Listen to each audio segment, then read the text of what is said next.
तुम्ही पाहत आहात MCN न्यूज मराठी।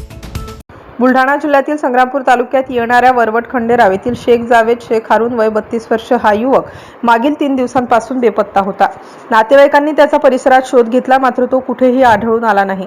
अखेर 17 जूनच्या सकाळी शेगाव पोलीस स्टेशन हद्दीतील पहुरपूर्णा गावातील नदीपात्रात शेख जावेद याचा मृतदेह पाण्यावर तरंगताना आढळून आला। याबाबतची माहिती पहुरपूर्णा गावचे पोलीस पाटील संजू बर्डे यांनी शेगाव पोलिसांना दिली। शेगाव ग्रामीण पोलिसांनी घटनास्थळी धाव घेत पंचनामा प्रक्रिया करून सदर मृतदेह उत्तरीय तपासणीकरिता शेगाव ग्रामीण रुग्णालयात पाठवला। प्राथमिक माहितीनुसार शेख जावेद हा मानसिकदृष्ट्या अस्वस्थ असून तो नेहमी गावात फिरत असे। तसेच दर सोमवारी पहुरपूर्णा परिसरातील लिंगेश्वर संस्थान येथे भाविकांच्या होणाऱ्या भंडाऱ्यात जेवणासाठी जात असल्याचे सांगण्यात आले।